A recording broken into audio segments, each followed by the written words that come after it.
No intro can be more ludicrous than the movie itself. It's Troll 2 on Stinker Madness.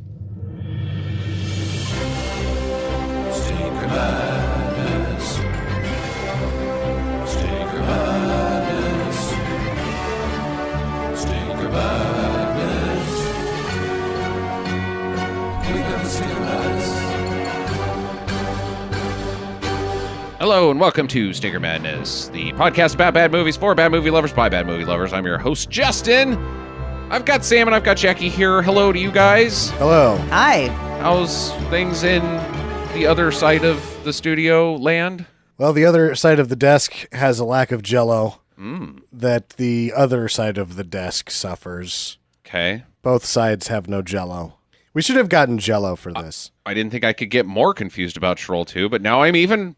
what are you talking about? Jell-O? Yes. I don't have any Jell-O and you don't have any Jell-O. No one has any Jell-O. Man, I don't know what that means. Are we safe? I don't know. Is it good that we don't have Jell-O? There's always room for Jell-O. Unless it's GHB laced. Jackie? This conversation is going nowhere. It's really headed in one direction to Nilbog.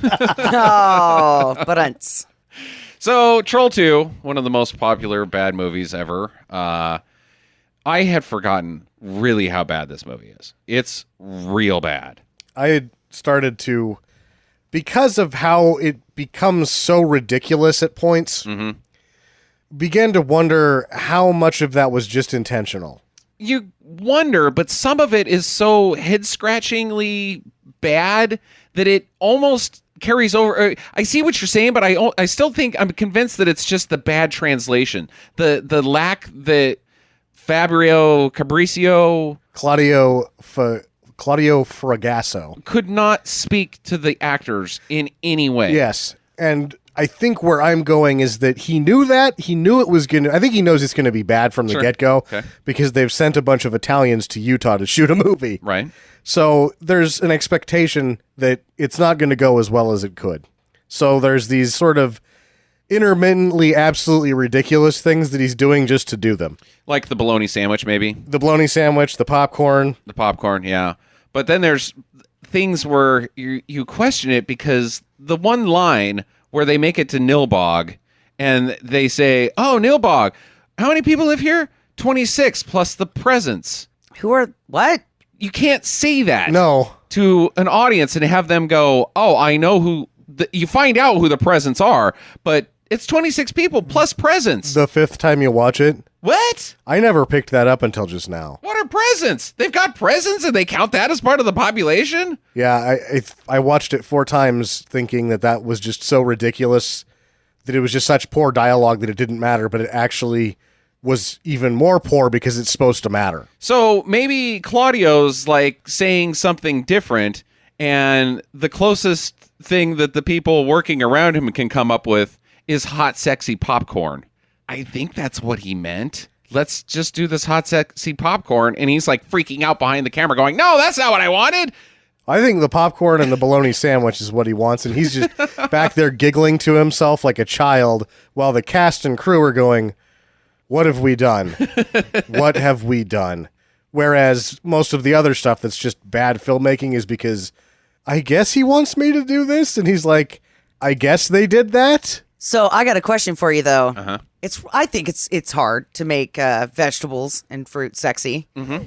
So if it's not a popping a popcorn off of a corn cob, what would you put in there instead? Like as the sexy time, because they want to incorporate some vegetables, right? They're trying to clean this kid out so that they can eat him later. I would take... Actually, they don't eat him later. Right. He makes it. I would take 2 cantaloupes and then stick a cucumber between them. That's not hot. I think that's fucking damn. Well, they don't, I mean, I'm sure. getting bothered right now. Maybe you do you draw a wiener on the side of a honeydew. You could do all sorts of stuff, but nothing, I don't think, comes across as hot as the sex is so hot that it's popping the corn. Uh-huh. I thought it was funny. Oh, it's funny. hilarious. It doesn't work any better than that. No.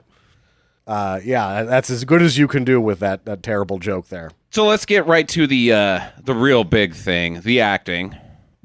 Is there worse acting as for an entire cast? Usually there's one person that stands out, and I still say that the daughter stands out by far in this, but as an entire cast, nobody gets one right. Not once. Not really. Has a movie ever been this poorly acted? What's his face? The kid that gets turned into the plant. Arnold? Arnold, yes. Uh-huh. He delivers a line. Darren Ewing is his name. When he's part of the plant and his buddy pulls the face off, and he starts sort of like Lorenzing from Frankenhooker, where he's like, just pull me over there. Come on now. Let's just do it. He's doing that okay.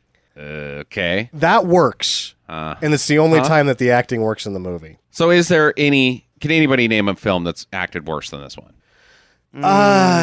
Now, worse is difficult because I would say that everyone in Manos is more rigid. Okay. No one is doing any acting at all. Okay. These people are actually trying. They're just doing the very wrong hard. thing. Yeah. For the most part. Indeed. And I don't know that I've seen a movie where people have been given free license to just make a character and then make such a bad decision at every turn. I think the mom was definitely going for I'm drunk. Like, she just looked vacant the entire time. She looks empty. I'm not sure if there's a whole lot going upstairs. She was probably confused. Yeah, well, I guess that's true. But wow, she just is blank a lot.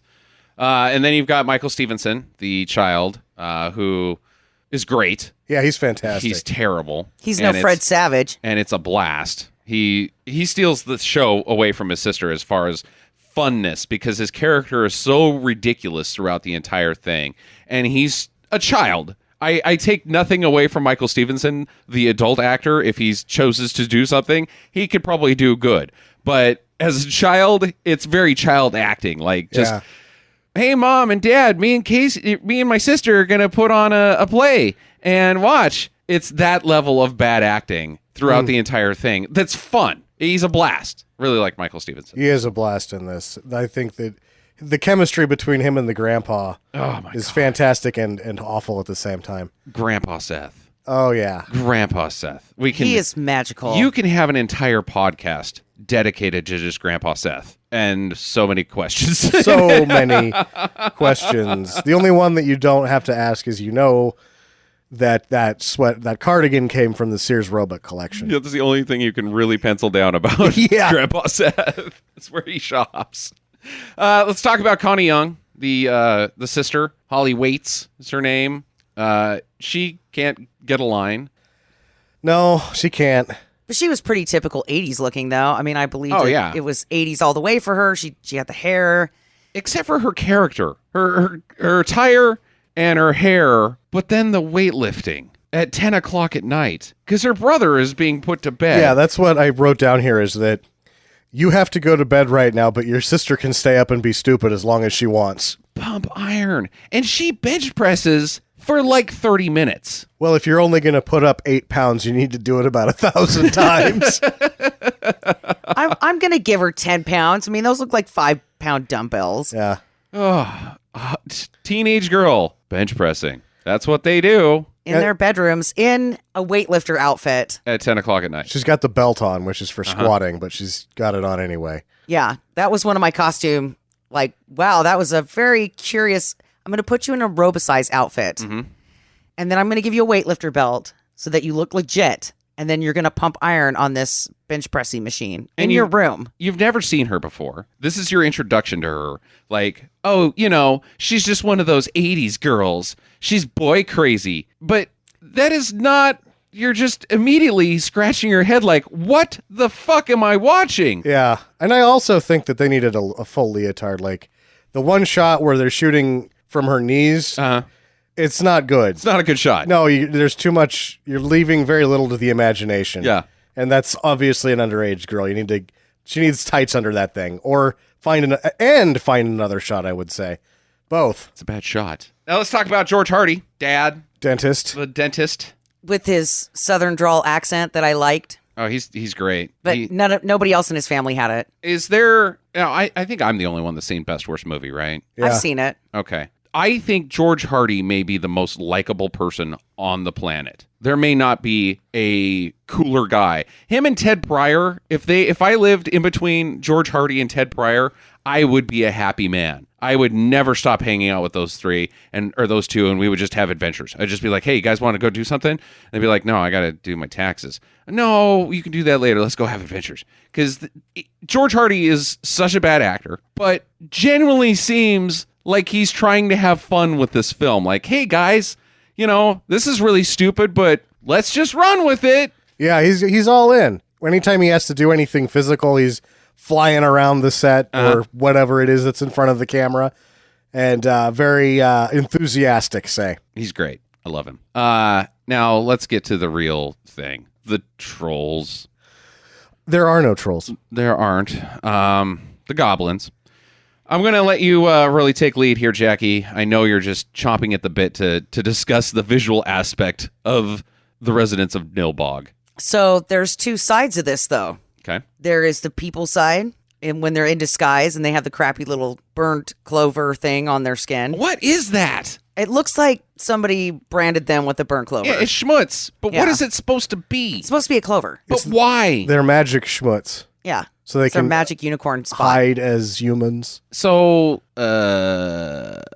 because goblins. because goblins. Okay. And, I'm going to ask you guys, after I finish talking a little bit, who is your favorite person goblin? Okay, you don't have to answer right now. All right. I got one, but Because there weren't very many of them, when you really think about it. And the ones that they really showcase are like the sheriff. Fine, he looks like a big fat sheriff that Right. you would expect. yeah, And then the preacher, who looks like he would be passing out some Kool-Aid. He's got crazy eyes. he does have crazy eyes. Is he the one that's actually insane? Now they call it the drugstore owner Okay. is Don Packard, Okay. and so it's the guy that gives the running kid the milk. Okay. Gotcha. That guy's actually quite insane. All right. Yeah, All right. red plaid shirt, cowboy hat, straw cowboy hat. Yep. That's the guy you're thinking of. Yeah. And those are like the three that they showcase. And then every once in a while, they'll show this lady with a tight poodle perm, right? And it's really short hair, and then these progressive lens glasses, so that depending on if she's outside or inside, you can see her eyes. And she's kind of got a thinner face. And they look like, I'm going to give it to them. They look like the typical people that you would see. In a town that only has 26 residents Right. plus presence. They don't give a shit about what they look like. Okay. The two snappiest dressers in town are because, The lady with the front butt and the guy with the mullet. yeah. Yep. And, they're fashion forward. and then, you've got the snappy fashion forward other people that are, because they have work uniforms, essentially, right? So the sheriff, he's always looking pretty sharp, right? Because he's got a sheriff uniform he can wear around town. Uh huh. Where are you going with this? Yeah, I'm just discussing the costume aspects of the people trolls. Okay. And then the preacher guy. sunglasses were everyone was wearing sunglasses Yeah. at one point or another, other than the preacher. Uh huh. All right. Can we talk? I want to talk about the goblins, Jackie. Okay, but now it's your turn to tell me which one you liked best. I'm gonna go with Crazy Man Jones. Don Packard's Yeah. drugstore owner. Yeah, he really struggled with lines. Now, I can't tell it's just picking the favorite fake human, right? Right. Because I can't tell which one they turn into. Right. So I don't like any of them. Okay. Actually, I'll take the guy that doesn't say anything, that has the huge blade sunglasses and the trucker hat. Oh, yeah, that guy. The nameless dude. My favorite was the lady who's always kind of in the background shots with the poodle perm and the progressive lens glasses. Okay. So then we get to talk about the goblins, right? First off, they're potato sacks that somebody has, and I'm pretty sure that these are little kids and not midgets. I'm not people. sure about that, but I don't think that they could. It has to be kids. I think it is kids. I think it's kids. And, they've shoved I want to say it's probably old newspaper or hay or something. They look portly. Yeah. They're very round. Yeah, but- goblins. Pillows in front of the sack. Yeah, but it's very frumpy Yeah, they're looking. Like you frumpy could tell goblins. that it's been shoved in there somewhere. Something's in that area. And, the masks are, it's like one person was making the masks for a while because they all kind of have that, the eyes are kind of shadowed in with the big nose and the ugly ass mouth with the jagged teeth. And then it's like somebody else decided, you know what, I can make some good goblins. Why can't I make a goblin? I'm behind schedule. Somebody help me. Oh, I'll step in. Yeah. I don't know how to do this. And then you get some fucked up looking ones. Like my personal favorite, the one with the great big bulgy eyes with the white hair that's sticking straight up and like this like elongated nose, and eventually the eye pops out of it, which is pretty awesome. But it's just like they're panning through the goblins and then, oh my God, look at that one. That goblin is pretty much the face of Troll 2. It's incomplete as well. You can see where they tried to do around the pupils as yellow. And then they just never painted the rest of the eye white. It's just the same color as the mask, but huge. It looks terrible. Oh, it's awful. It's the worst. You take one look at that goblin, and you know what you're getting involved with. Oh, yeah. In Troll 2. Oh, boy. And I'm pretty sure that, and I can't say this for sure, but I'm pretty sure that the prosthetic hands that these people had, that the weapons were glued onto the prosthetic hand so that you couldn't let go of them because the hand looked pretty floppy, like up against the weaponry. It's like, they're never going to drop those because those are glued together. And they have like, their weapons are like spear arrows with multiple points. They're just sticks. They're sticks. They're trash. They're bigger sticks that you find out in the woods. They're not even really sharp. They're just sticks. Are the goblins frightening? No, because I think it would take probably, if I was alone and it was dark and I wasn't drunk in the woods, to be scared of small, ugly people with sticks, there would have to be at least 3 times as many of them. Okay, so you're just outnumbered. Yeah, the numbers, finally you realize, okay, there's nothing I can do against these numbers. What about like when Kramer beats up the children in karate class? That's where I'm saying that if there was 40 of them, I think I would get tired. 40, you'd get tired. You couldn't just punt 40 kids. They would eventually, I'd start getting hit with sticks. What's your child punting max? Okay, so I figure that because they can't see out of the masks, and they're inhibited by potato sacks, I'm going to up the number to 65 because I think 65. I could roll through 60 kids that were dressed up like this, no problem. And I'm with Sam. I think that they might have a little bit of a turtle effect because of the stuffing. Like once you get them down on the ground, they're going to have a really hard time getting back up. Yeah, and they're so padded. I don't think you're going to hurt them. I think that this is just a fun game. Yeah. Safe padded child punting. Yep. Whee! They fly through the air, and then they land on their cushiony clothes, and all's good, and you go on about your business. So what'd you do today? Well, I was going to go get gas, but I ran into a horde of goblins, and I punted them. I harmlessly beat the shit out of 62 children. Yeah. Oh, I've done that. So, and then my next question with this goblin outfits and costumes, right? Is obviously throughout the movie, they have these pictures that somebody has drawn with a pencil of these goblins. And they're pretty good art, right? Yeah, yeah. I couldn't draw that. That's for damn sure. But those goblins in the artwork look nothing like the goblins in the movie. They are very frightening. So it's like, are these like the historic goblins? Like one of them kind of looks like maybe he came over on the Mayflower. He has the hat and the buckle and everything. And I'm like, okay, so you just evolved into these really ugly ones, or what happened there? I don't think this is actually production art. I think that they borrowed those. I think so too. I can't remember the guy's name off the top of my head, but it all looks very much like the James and the Giant Peach Nightmare Before Christmas guy. Yeah, kind of. Those were done by a good artist, and I just don't see that there would be a good artist attached to this picture in any way. I don't think so at all. Yeah, that's what I was kind of wondering. It's like, if that was the basis for what your goblins were supposed to look like, somebody was drunk. Yeah, no, there wasn't any connection there. I also noticed they put some, I think they went rogue with a lot of the set design. Because you have that Batman Killing Joke poster. Yeah. I don't think DC's going to let him have that. No, he's got Batman 1989 Michael Keaton Batman poster up there too. Yeah, they're drinking Mountain Dew. Mountain Dew wanted no part of this. None. I like the fact that in Michael's bedroom, they just slapped whatever they could find on the walls because he's got pennants from every baseball team that's in the fucking league. He's got an Montreal Expos clock. No child had that ever. And the Cubs, and the Reds, and... So I'm thinking this was shot in 89, so this is like...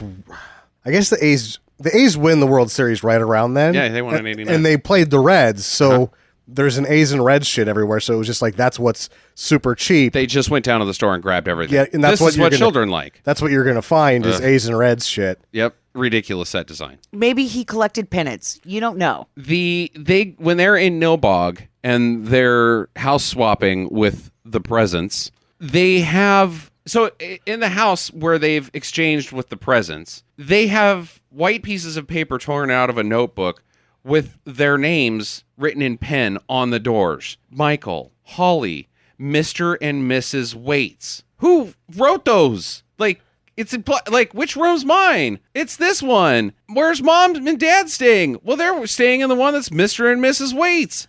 What the fuck? It's hospitality. It's not. It's who put that there? Yeah. They did? I don't know. I bet if yeah. I was willing to bet on who actually made those, wrote whose handwriting it was, my money would be on Greg Hardy. Yeah, could be. Yeah. George Hardy. George Hardy. Yeah. Greg Hardy being Don't want to have another Mike Starr episode. Mike Starr. Greg Hardy's a crazy bad person that used to play for the Dallas Cowboys. That is true. Yeah. Oh man. So anyways, we're not going to so much of this film has been stated before Yes. by people that are in the similar vein as us. So we're going to kind of broaden things out a little bit. I just want to talk about some of the main scenes of the film that are head scratchers. But for instance, the very first one where Grandpa Seth is telling Michael of the story of Davy and the goblins. So they started out with the Princess Bride beginning. Very much, yes. Yes, it's borrowing directly. Very much. But the book looks cool. Yeah. I'm pretty sure that they got that book from somewhere because it had some gold leafing on it. It had some sweet pictures. The title of the book is Davy and the Goblins. The character that Grandpa Seth talks about is named Peter. Yes. Okay? So we already know that everything doesn't work in this film. Okay, great. Maybe he just didn't get to Davy. Davy beats the goblins. Peter obviously gets eaten by them. Yeah, Peter's a derp.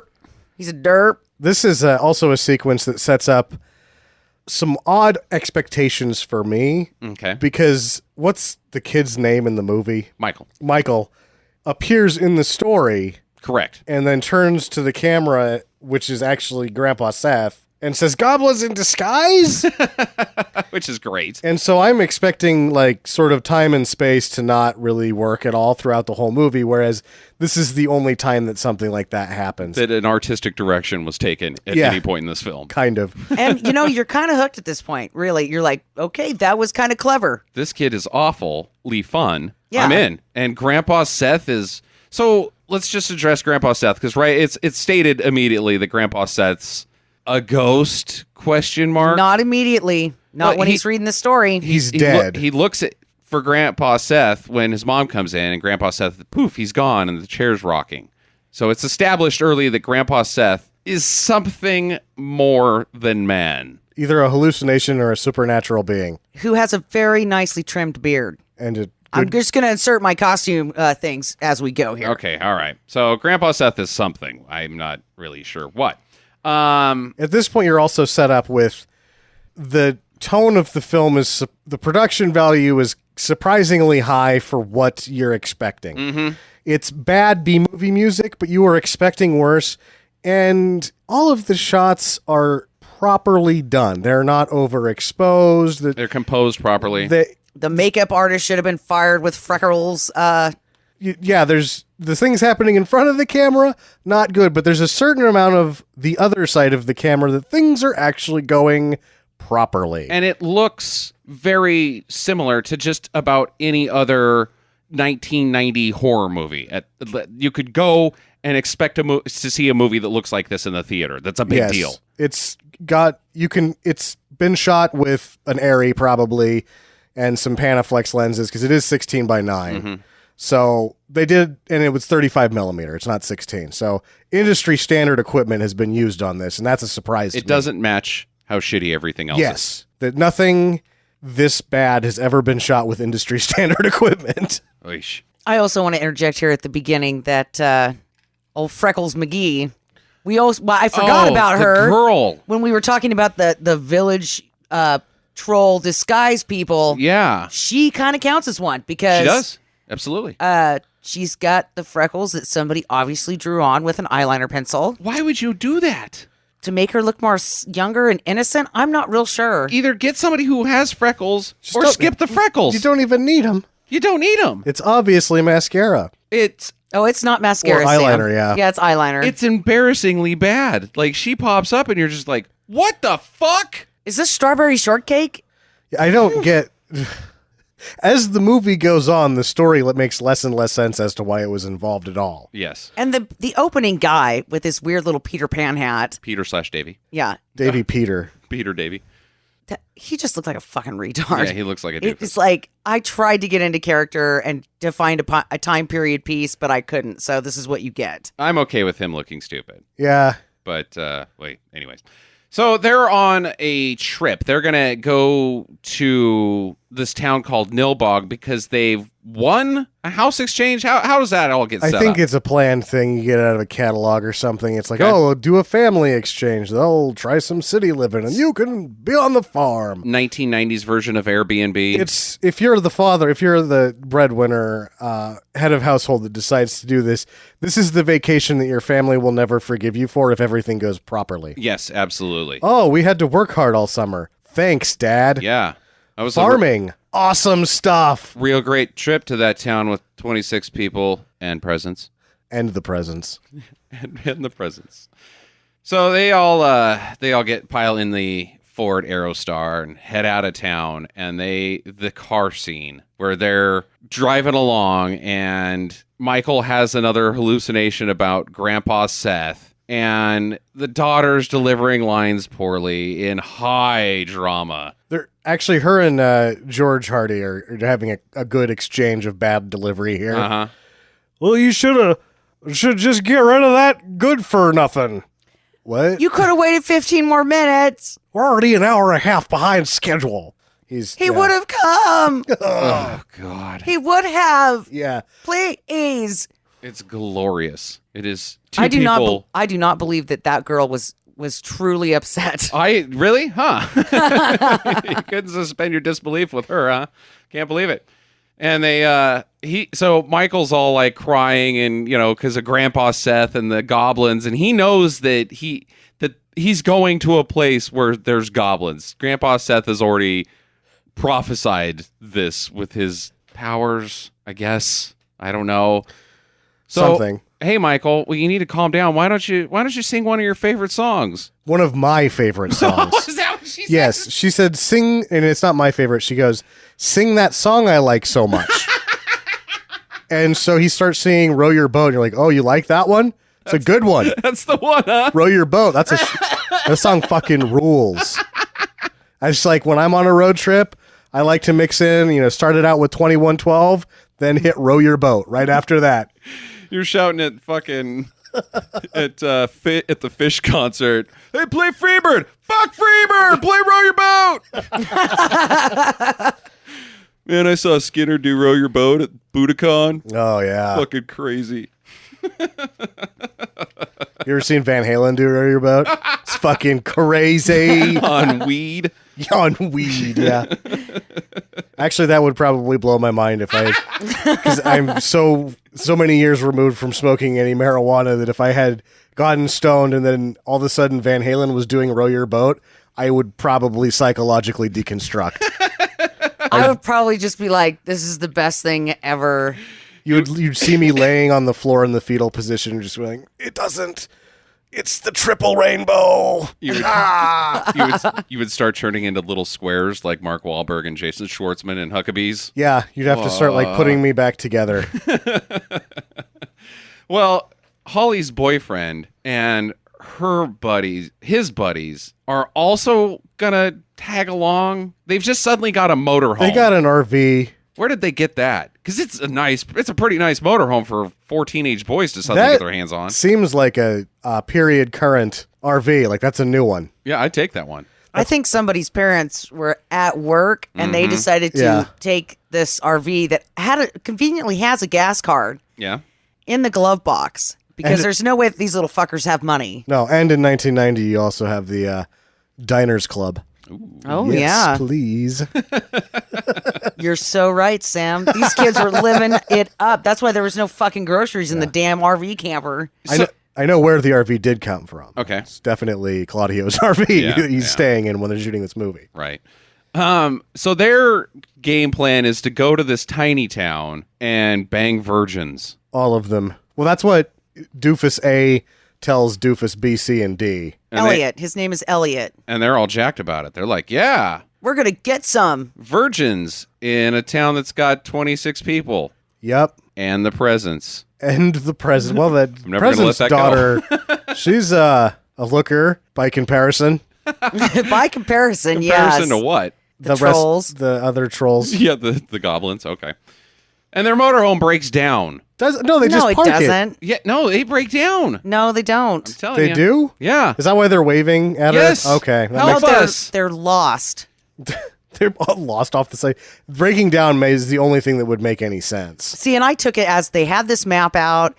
They were trying to find Nilbog, which is a speck on the map. So they pull over, try to figure out where the hell they're at, and then they get passed on the freeway, and they're like, "Wait!" Why is the hood up with steam coming out of it then? Is that part of getting lost? Damn it! Yeah, they fucking break down, dude. They say, "Oh man, we broke down." Oh, I did not hear that. Yeah. I just thought they were pulled over because they were lost. And there's a shot of them waving at the Aerostar that's driving by that they've passed somehow. Yeah, they passed it. Okay.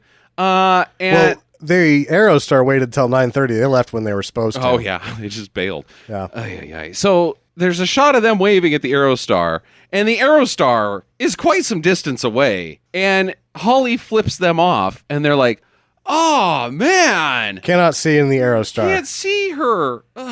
You guys making this? Have you never done this before? No. Nothing lines up." Well, if they would have, Justin, they would have known that Aerostar would have had a Garfield cat on it. Yes, it would have indeed. Hang in there. Yep. Hang in there on the back window. Anybody that had those, I just wanted to punch so bad. We had one when I was a kid, and I loved it. Man, I think they fucking actually. hate Garfield. I think that most of the Ford dealers like gave them away. That's why they're always in Aerostars and Taurus wagons. Is because you just got one for free. So now they're just in the landfill, still attached to the window. Well, yeah, those suction cups weren't going to let go. They'll after they've run there for a year, they just kind of bond. Oh God, I hate Garfield. How did that ever get popular? Speaking of Garfield, did you notice the Aries Garfield nightgown on Yes, the I did. teenage girl? I did. I wanted her to get lit on fire. Yeah, That is- Garfield had some Aries. She had some sheep horns on. He was looking good. The Aries is a sheep. He's a ram. Ram, yeah. Okay. Aries is Ram. This is the pinnacle of why Garfield sucks. Is because it applied itself to everything poorly. Right. Oh, put some ram horns on Garfield, and now it's astrology. Suck. Suck. I like lasagna. Fuck you, Garfield. Hope you burn in hell, you stupid cat. So I've got a question. I hope that's- you and Grandpa Seth are banging in hell right now. Grandpa Seth didn't go to hell. Didn't he go to hell? No. No. Either that or he escaped. He escaped to come back and save him at the end. Ay, ay, ay. All right, let's get to the big one. They make it to the house, and there's all this food ready for them: cakes and pies and Everything's got green icing on it. green icing that looks grody. Yucky. No, that angel food cake looked okay. The green. I'm talking about the green icing specifically. It looked like it might have been a little dried out. I will give you that. It Like looks maybe like it's been sitting there for a while. mint jelly. It's the St. Patrick's Day icing that they use at the grocery store. Yeah. They got it on clearance. Would you question this buffet of sweets laid out that have been sitting there for unknown amount of time? I probably would not have eaten it because I don't eat strangers' food. I don't do that. You gotta. No one in this movie brings any fucking food with them That is true. because they don't bring anything but soda with them in the RV, and the waits just fucking show up in what they're wearing. Yep. This is gonna. We'll be good for a month. Don't pack any extra underwear. You might have an That's accident. country living, Sam. They say very clearly the dad is all about country living, which apparently is. Is not bathing. I mean, I know a lot of smelly farmers, and, a part of that is just not changing your underwears. And here comes the worst joke ever. Because you just turn them inside out and wear the shit out of them.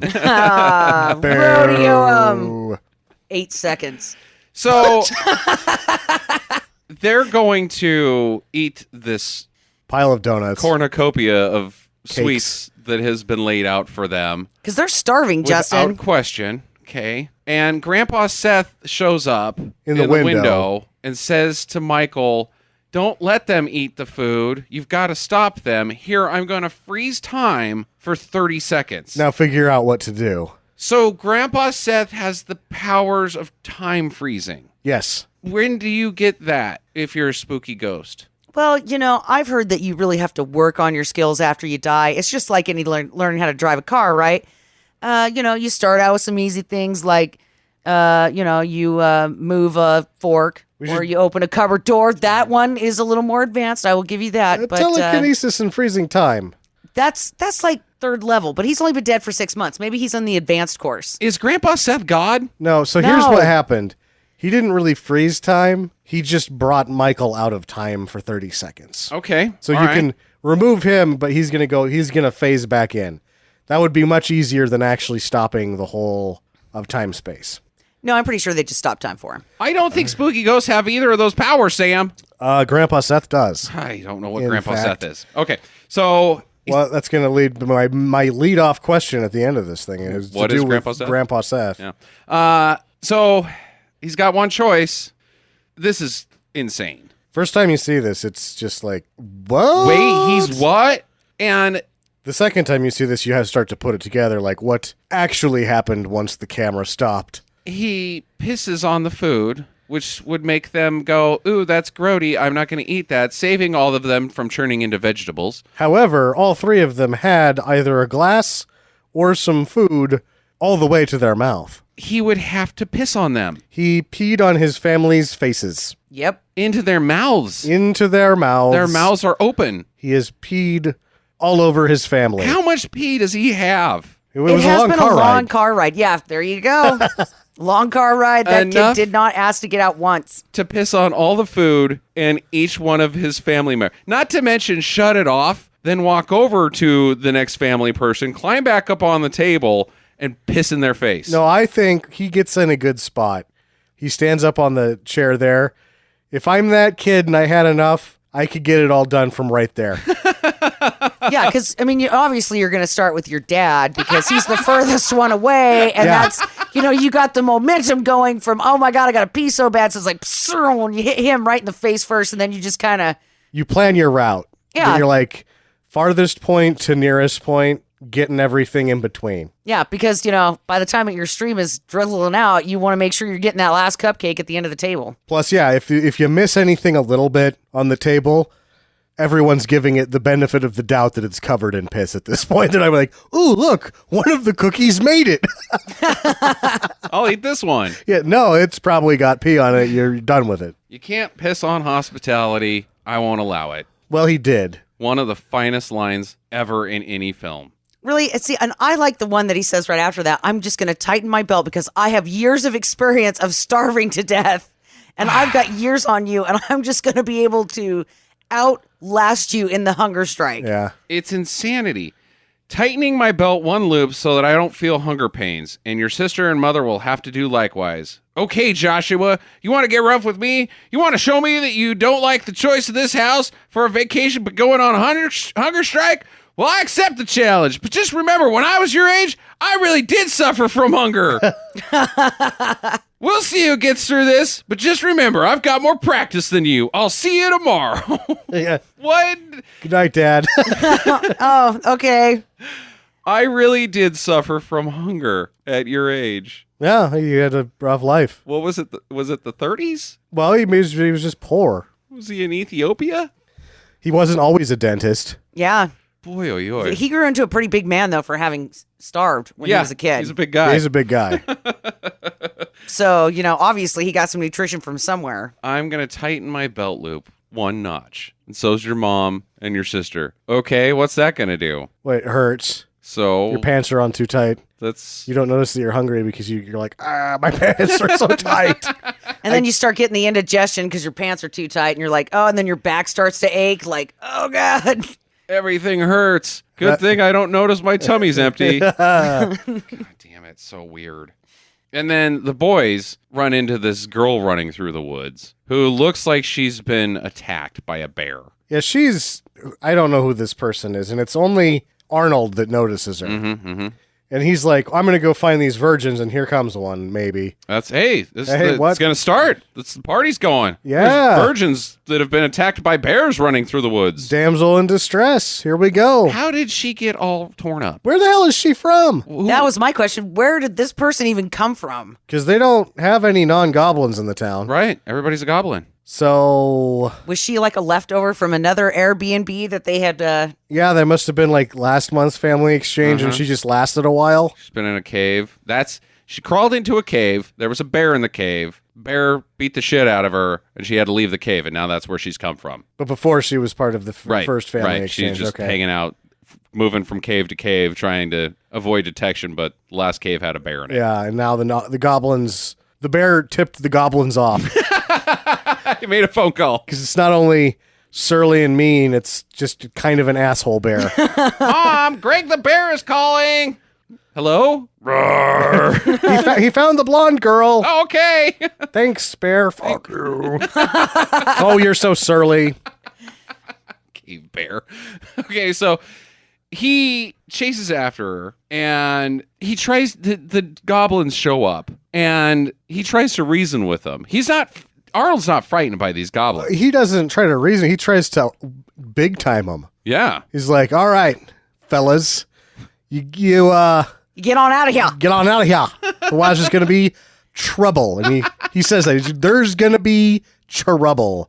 And I don't care how crappy and how small these children are. If you're Arnold, you don't really get out the threat checkbook ever. Arnold Because Arnold is only like a foot taller than any of these goblins. He's one of the least imposing characters in any film ever. Yes. He's nerdy guy too. And he's not frightened of the goblins. Your antagonist can't scare Arnold. How is it going to scare the audience? No. Wow. So They do spear him, though. he gets speared. Yeah, right in the arm.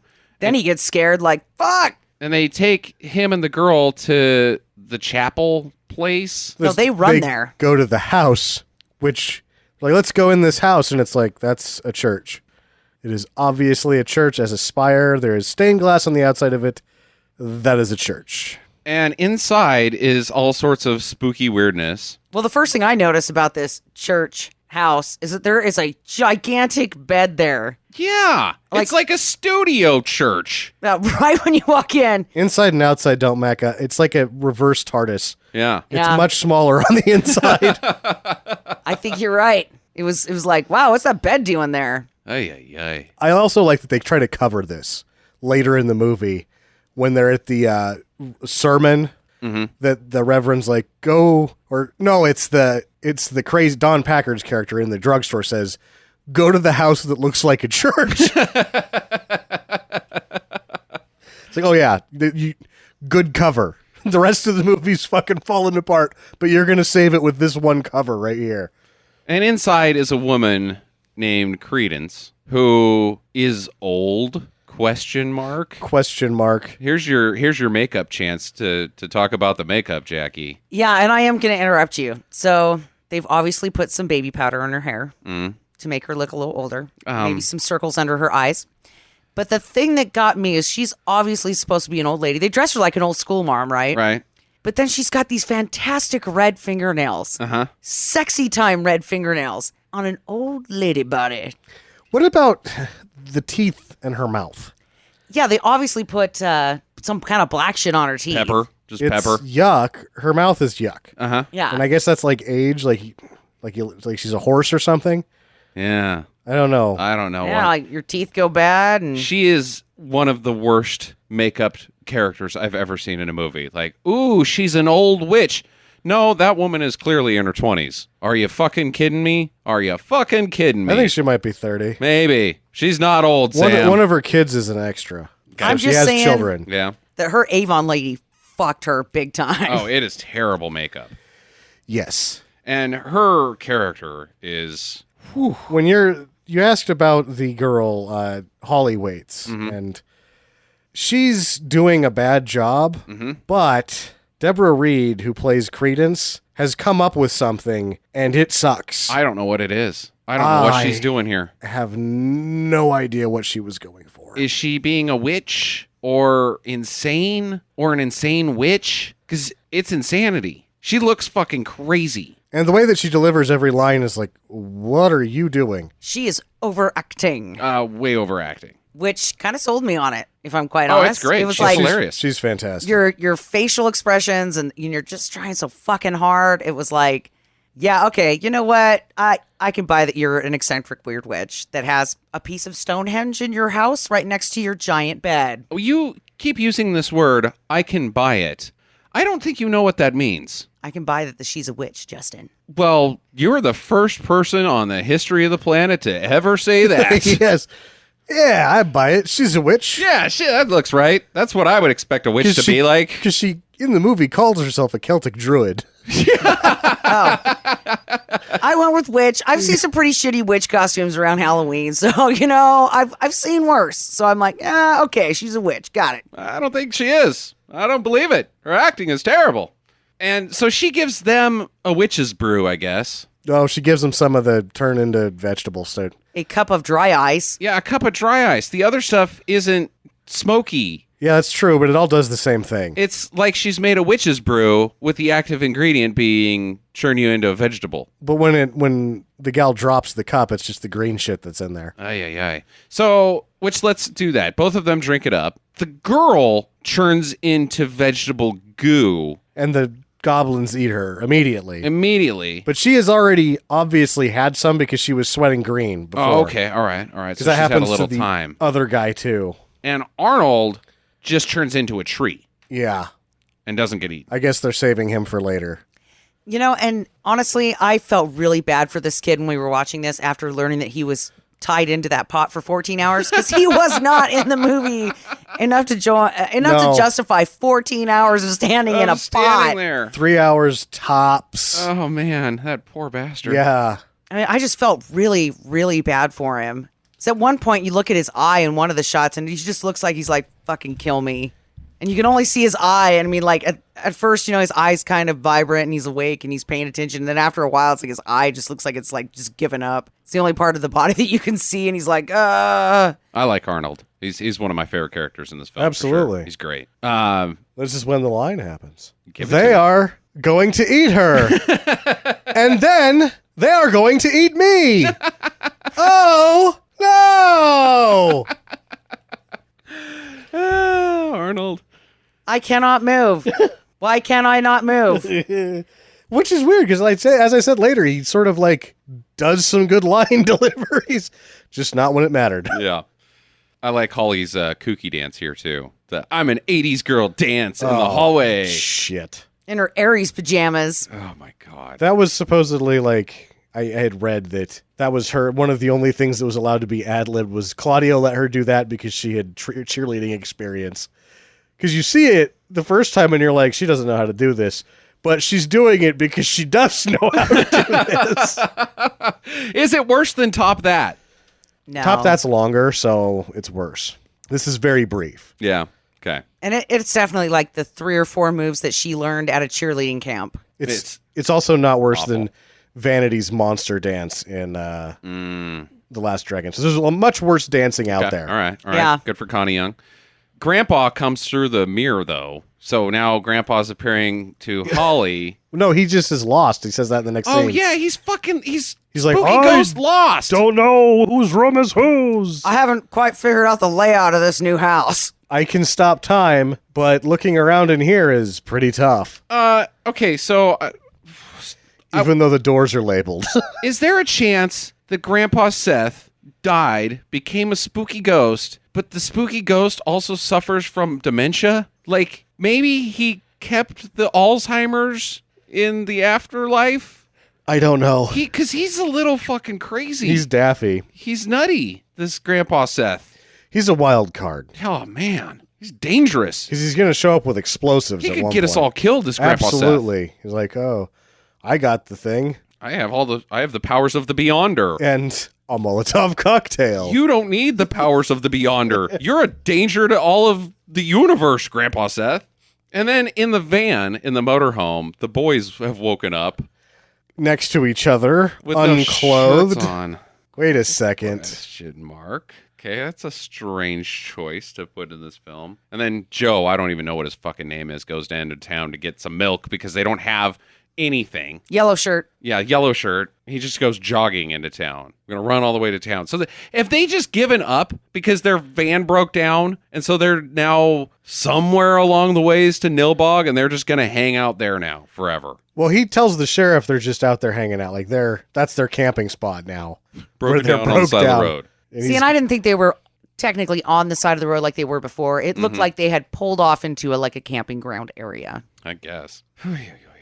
And the residents of Nilbog don't have bacon or eggs or toast. They only have Nilbog brand milk, Which is spoiled. which is bad. It's gross. It's gone bad. It's What's- very chunky. What's the milk? It's the same shit as anything else. It's just not green. It's not the same shit. All of it does the same thing. Why not sell cakes that have the green shit on it? Why not have a bakery where it's like, wow, But- these are amazing cakes? You need, what if somebody's thirsty? They're not going to have a cake. Have some Kool-Aid. Here's some of this Kool-Aid. They do have green Kool-Aid. I don't know why they don't Why give them do some they of that. have spoiled milk? I'm not sure. Nobody's going to drink that, guys. Bad plan. Oh, what's his face? Yellow shirt drinks it and then a little bit and then dumps it out because it's gross. Yeah. Well, and it was free. Yeah, It free is milk. free. Yeah, free rotten milk. And if you're a homeless guy wandering through their town and somebody goes, hey, free food, you're does- going to give it a go. Where does it come from?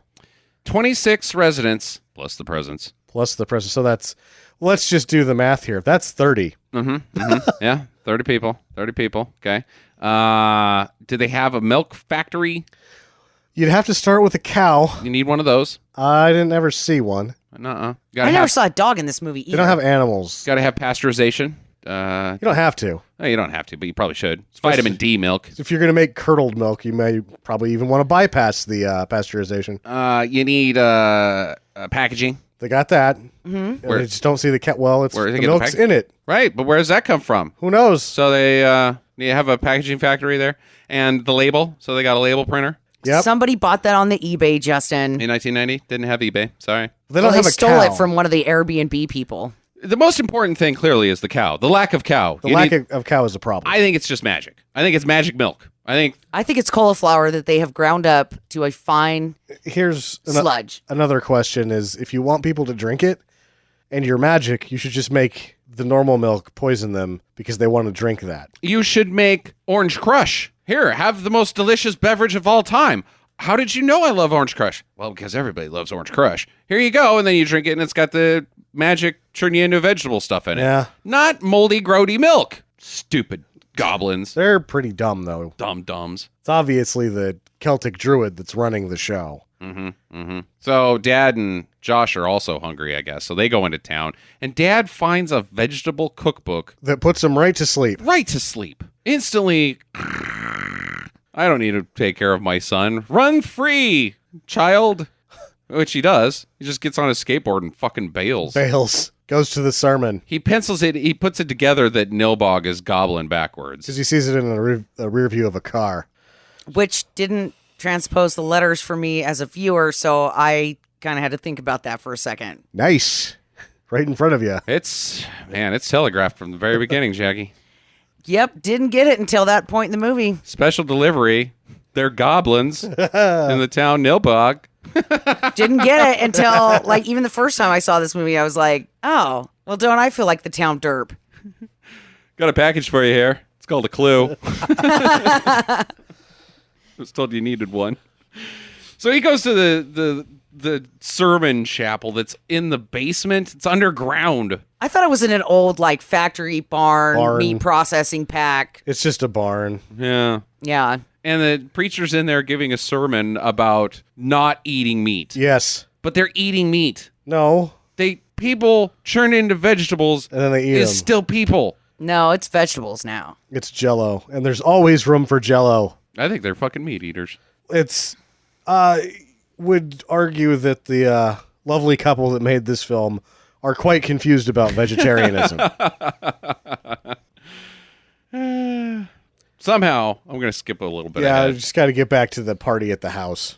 Well, Joe finds Arnold in the pot, goes Oh, to yeah. the chapel somehow, and Well, because they tell him when he comes out with the free milk, hey, got a message for you. Your buddy says to go over to that house that looks like a chapel. Right. Yeah. And so he does. And the only reason I really want to talk about this scene is because Joe gets turned into green stuff, right? Yes. And Credence gets out a chainsaw and chops Arnold down. Sort Chops of. his wiener off is what I got. Okay. Yeah.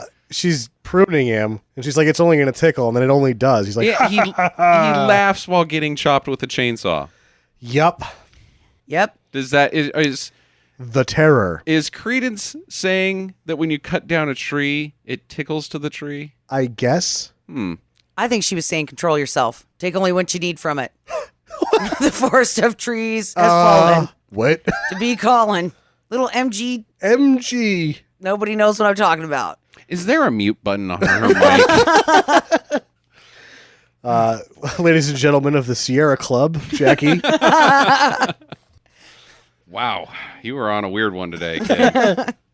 I swear to God, it's a real song. Well, Josh gets sent to his room. I've been calling him Michael for a while. The It's actor's name Josh. is Michael. Yeah, Michael Joshua. Steffens or something like that. Is a He gets sent to his room for freaking out about the goblins again, because They were trying to feed him ice cream, Justin. yeah, and I guess he said something snarky, and Dad doesn't like it, so he gets sent to his room. So up there, he prays for Grandpa Seth again, and That's when what's her face shows up through the mirror, but then Grandpa Seth chops her fucking arm off. right with an axe Yep, and then she goes that back he through. can hold. Yeah. Well, he's back in the corporeal world now. Yeah, but he's been in the corporeal world and hasn't been solid. Well, this time he's ready for fucking action. Is he a fucking ghost or not? God damn it. He's a mystical commando ghost. Because he chops her fucking arm off, and the next thing you know, he's like, "Here, we need to use this," and it's a Molotov It's cocktail. a straight up Molotov cocktail. You're like,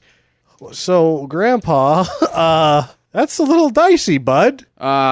Did you spend some time with the IRA before you died, Gramps? Well, and the Grandpa whole Seth? town is at their house. Yeah. So, I mean, this is his opportunity. If he hated his parents for taking him to Nailbog, all he has to do is go downstairs, light this cocktail off, throw it in the window, and everybody's dead. What's the plan? Burn this motherfucker down? Yep, that's the plan. That was the plan of the IRA too, so Why not? yeah. It's gonna work. I don't think it will. Everybody's outside. No, except everybody's for the family. Inside at that point, and they're all dancing around the family, going, Oh, "Eat yeah. the cake, eat the cake." Yeah. Okay. La la And la then- la la la la la la la la. By the time that you get to this point, everybody's obviously very hungry, and they can't eat the cakes because you're being too weird. Just act normal, and they would have ate the cakes. No, Yeah. but you're all like, "Here, eat it, yum yum, Yummy, yum yummy yummy." You'll like it. Oh, Let me hey. stand and stare at you and clap. I'm good on cake right now. Thank Yeah, you. Can you I'm leave? not hungry. Can you please leave? But still, Grandpa, you're gonna burn your family down. Everybody's inside, including us. There's a point that I kind of feel like Grandpa thinks that as long as Joshua makes it out, everything's okay. He Yeah. obviously thinks that the father is a good for nothing because he says so, He does say that. and that because of that, he's basically lost faith in his daughter for marrying him.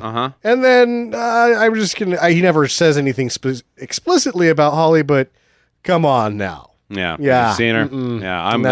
I'm with you there, Grandpa Seth. Yeah, That one needs to go. Sell her to the convent. Do you sell people to the convent? no, I don't you do. think they just give them. Then they take it. Yeah, that's too bad. And then he zaps the preacher with lightning powers. So the preacher takes the Molotov cocktail away.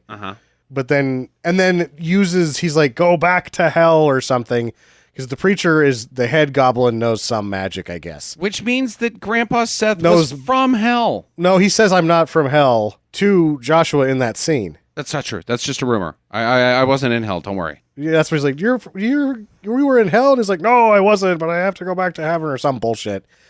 And then they do some magic back and forth, which is like, okay, so It's the powers of Zeus. you've got Grandpa Seth is a rune soldier, and then he zaps the guy with lightning, which sets off the cocktail and burns him alive. Which reveals to the That- family that that they're it's a goblins. goblin. And Because then- when you burn up as a person, you just turn into a gray goblin. Yes. So Not now a pile of ash. the cat's out of the bag. Yeah. Oh, man. This is when things start getting really fucking bonkers. Because that's now we have the Celtic Druid lady, Deborah Reed, has put her hand in the Stonehenge magic stone Stonehenge magic stone. and has healed her hand. And she's like, you know what? Let's take this shit one step further. Hotify me. Let's steam this picture up. So Yeah. then she stands in front of it for a long time. And it cuts away and it cuts back and she's still just standing there facing it. But when she eventually, some minutes later, emerges, hubba hubba, She's got some sweet garters on. I have decided Okay. Deborah Reed has made the Time Machine hit list. Wow. She is a good-looking woman. Hello. Hello! Damn. Deborah Reed, 1990. Welcome aboard.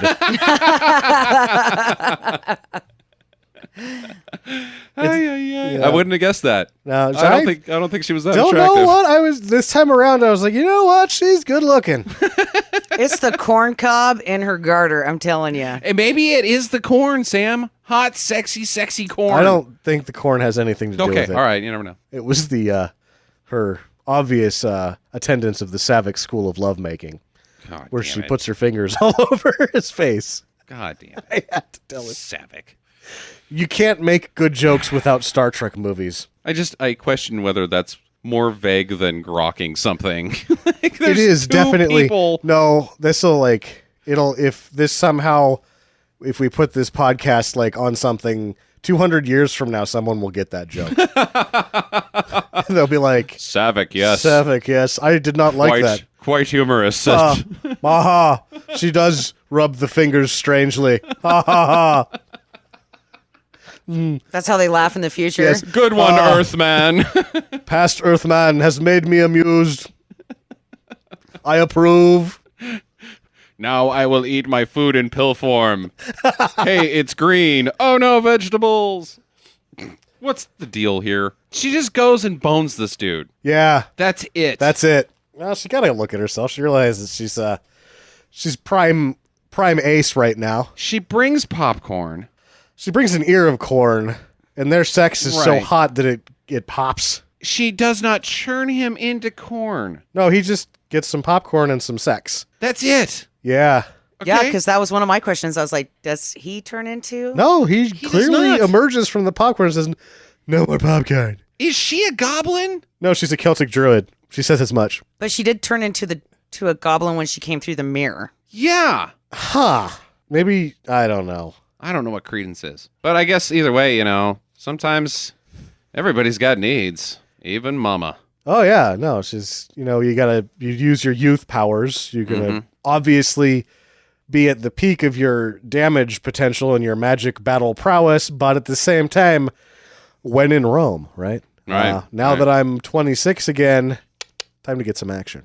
So the fam's plan is to hold a seance to channel Grandpa Seth, the most dangerous being known to man. And it works, but it makes Joshua turn into a goblin. He trades places. So Joshua teleports to the church, the house that looks like a church, Okay, that's true. Yeah, he does transport. and then he falls asleep.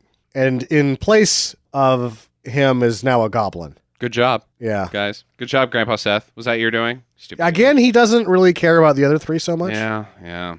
So he's at the stupid church With a backpack. with a backpack, and Grandpa Seth joins up with him, and that's how they decide how to defeat the goblins, because of Stonehenge magic stone is there. They just need to touch it and concentrate to defeat the evil. With their goodness. Only the power of goodness can Defeat the Stonehenge magic can stone. stop them. The power of goodness. Yes. Maybe you shouldn't have Grandpa Seth there. He doesn't actually touch the Stonehenge magic stone. He makes Joshua do it. 'Cause Yeah, he does. does he? I think he just holds his hands up by it. It's both of them to start, and then George Hardy shows up later and helps out. But only the power of goodness can stop them. Yes. Which leads me to my first question. What about guns? Nobody tried guns. Okay, all right. Okay. They're no good against goblins or dragons. All right. Just making sure. Ay, ay, ay. So the goblins are now... Let's back up for a second. So, I mean, it would be interesting if that was the ending, but it wouldn't be as good as the actual ending if Papa Waits just shows up with a 38 and shoots her in the face. I mean, you'd be like, oh, that escalated quickly. Well, I guess that worked. Yeah, well, okay, we're going home. I thought only the power of goodness could stop them. Yeah, you never know what the power of a Hot lead. Smith and Wesson kid. It's all the goodness I need. This is goodness. Colt 45 goodness. Got 6 packs of goodness right here. I got your goodness at 4,000 feet per second, lady. The bologna sandwich. This is, again, he says, don't reach into the bag until you need to, which is very vague. So when he's about to die, he figures it's time to reach into the bag. What's in there? He says it's a double-decker bologna sandwich. Uh-huh. It's not. There's an entire pack of bologna in between a bun, top and bottom. That is serious bologna. It's a load of bologna. This movie's a load of... And that's, again, I'm like, is he reticent of what's happening This here? is clever. Because this is a load of bologna. What's he going to do with the bologna sandwich? He scares them because it's meat. So they're like, oh no, But bologna. they're not eating it. He's eating it. Yeah, it's like the cross for vampires. Bologna scares goblins. Then point it at him. Be like, I'm going to get you. Instead of just shoving it in your fucking cake hole. Well, he eats some of it to gain the power of bologna. Because he only takes a couple bites. And then they're he scared throws of it. Yeah, and then he runs over to the Stonehenge magic stone and then throws it like a hand grenade back at the goblins and then starts concentrate touching the rock again. Yeah, rubbing his dirty baloney hands all over the Stonehenge Oh my rock. God. Well, it works. Goodness zaps all of them. The power of Zeus is called down, and they're all gone. Poof. A cloud of smoke, and the family goes home. The mom needs a shower, and Josh needs a nap. Where's Dad and Sis? We gotta, because she's like, or he says, I'm gonna go take a nap, and she's like, okay, I'm gonna take a shower first. So she's gonna beat him to the nap with the shower. Yep. Like, let's race. See who gets done with their task first. I win. I win. And she eats an apple. Yeah, she does eat an apple, which makes her churn into veggies in the shower The only thing in their fridge was apples. and eaten. Did you notice that the Jell-O mold lady at the end had some boobies? She did. Yep. I thought that was distasteful. I did too. Mom boobies. Mom boobs. Poor We're Joshua. eating your mom, and here's her boobies. Yeah, her veggie boobies. Vegetable boobies. That's worse than anything Jackie's ever said today. Where's your mute button? Then who would I talk to? Yeah, we all need a mute button. Talk to the dogs. Freeze frame credits. Great movie. God, it's so awesome. It's just, wow. It gets funnier every time you see it. And I love talking about it. I absolutely love talking about this thing because it's just so weird. All right, so here's how we're going to start this. I want each of you. Well, I'm going to ask one question first. Okay. Because it alludes directly to the ending. So they didn't cancel the power of the Stonehenge magic stone. I don't think that they did. Yeah. They just warped all of the goblins directly to their kitchen. That's counterproductive, to say the least. It could be Grandpa Seth. This could be all his end game because he only wants Joshua. So he uses the powers of evil, because he is, to zap them into their kitchen so the mom will get turned into vegetables and get eaten. And that's just step one. Troll 3 is the hunt for George Hardy and Connie Young's characters. And Troll 4 is the search for Spock. Right, absolutely. I can't wait for that one to come out. Keep waiting. All right, so here's how we're going to do this. I want each of you to take a line that Connie Young's character speaks in this film and attempt to make it worse than she does. I've thought because we talked about doing this before we actually did the podcast. So for 2 days, I thought about the best one to do here. She actually screws up a line that is just the word yes. Okay. And I figured out the only way to do it is as such. Do you know what the question was asked upon her? It doesn't matter because of the way that I'm going to say yes, it would just never work. Okay. This is the only way to say yes worse than the way she says it. Yes. I did worse. Jackie, I want you to give your best. Do you want me to lead you in? Do you want to do the first one or the last one? I want to do the Are you start out with your nuts? Are you nuts? You trying to turn me into a homo? My phone died. Sorry. Wouldn't be too hard if my father discovers you here. He'd cut off your little nuts and eat them. He can't stand you. That was definitely worse. Definitely worse. Yeah, that's some of the crappiest I've ever seen anybody do. I was bored to tears. Thank you. All right, questions. Jackie, go first. Sam, go first. Wow, Jesus. Oh, fuck. Wait, so which one is it? I'll go first. Okay. What's their end game? What is the goblins' end game? To get dinner? Yeah, because they're hungry. So they're going to eat every single person that ever comes to Nilbog. They only invite people that are dinner. To dinner. Yeah, it's like once a month they bring in a family and they eat them. That's sustainable. Yeah, a family of 4. Okay, that's not bad. Yeah. They're not going to eat every person on the planet. No, they're not going to take over the world. They're just having their little town. Okay, just some strange disappearances, but you choose people from all locations in the country, so there's no modus operandi. There's no pattern, yeah. The FBI can't make a profile on all these missing families of 4. Who has the best hair? The best hair. George Hardy. Yeah, his is pretty impeccable. It's like the ape drape with a bit of a wave. Yeah. I respect Connie Young's. It's quite Tall. tall, 80s poof, hairspray, curly, working girl type hair, but I'm probably going to go with George Hardy. I'm going with the daughter. Okay. Okay. That was a good question. Like, just because she was pumping weights at the beginning and her bangs didn't fall, not even an inch. She had so much fucking hairspray they could have just went up. She's got Loctite in her hair. She got something in there. Sam. What did Grandpa Seth do for a living? He's got the look of a longshoreman. Well, he has to be doing something that involves druid magic. Druid magic. Okay, yes. He owned a occultist store. In Maine, Yeah. like on the coast. He also does a bit of crabbing on the weekends. I would see that. Little extra cash. He does some tarot cards for tourists. And murders people for fun. He's got to be like Egg from Big Trouble in Little China. Very unassuming antique shop, but everything's actually super magical. Yeah. Yeah. What is Grandpa Seth? Seriously. An abomination. I don't know. He's He's more than a ghost.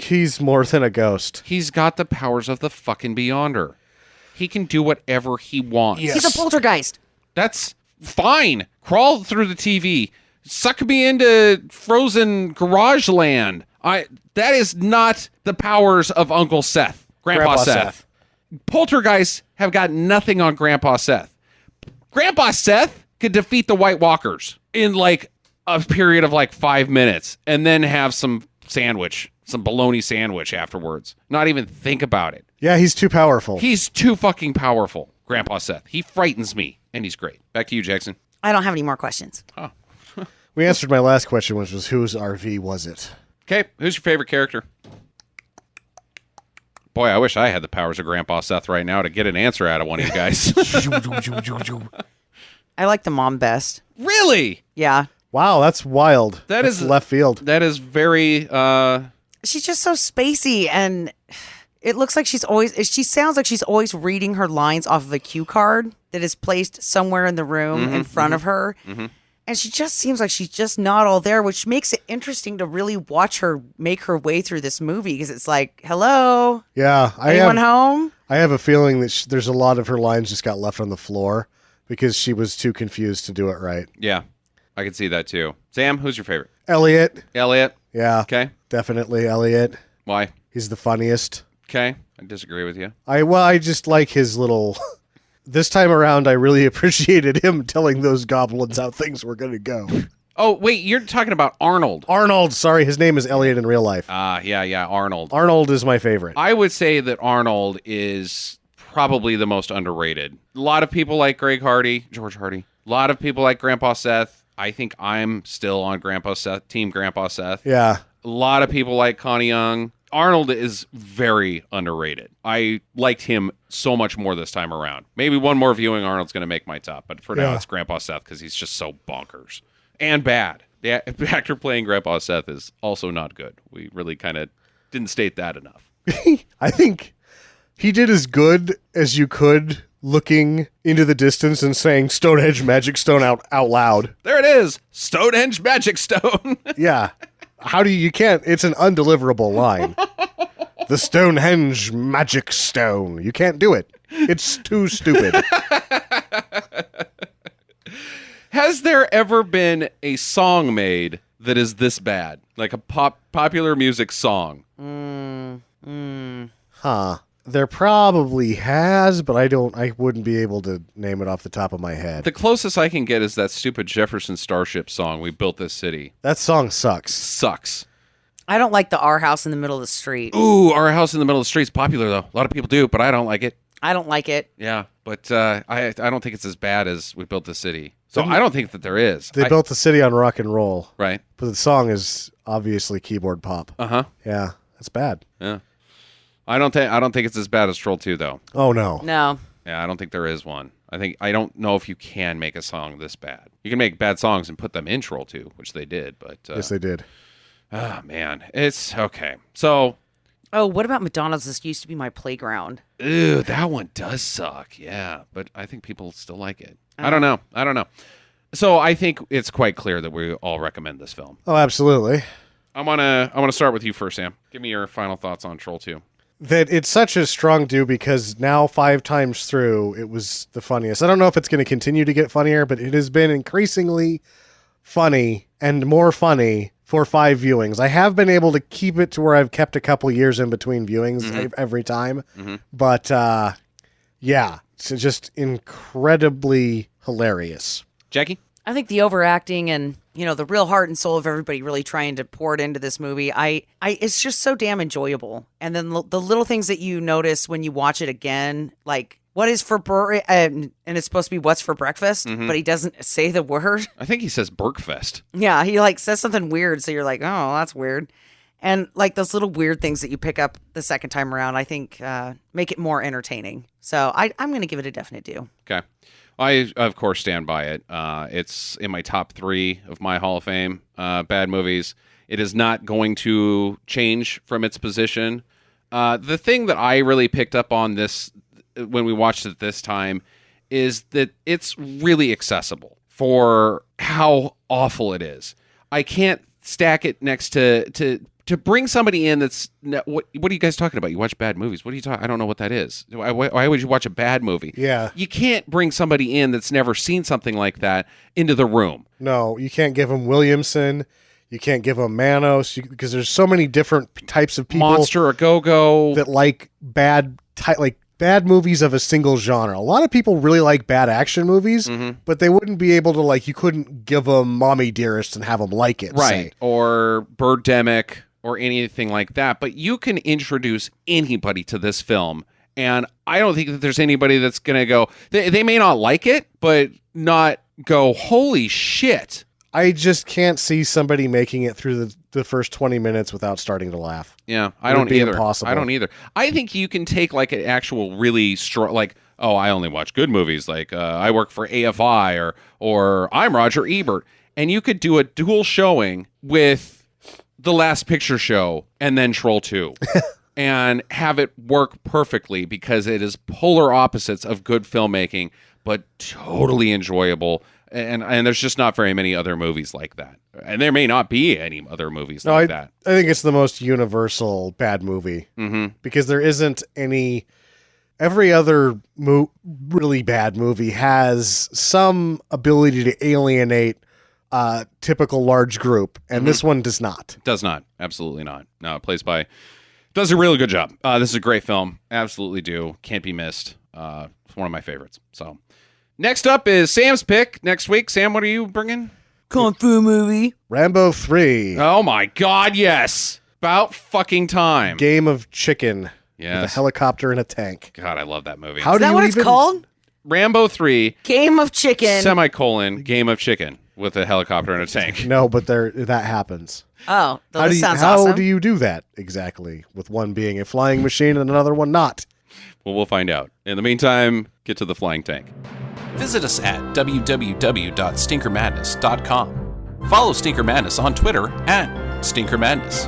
Please rate and review us on iTunes and Stitcher. Thank you for listening, and get to the chopper.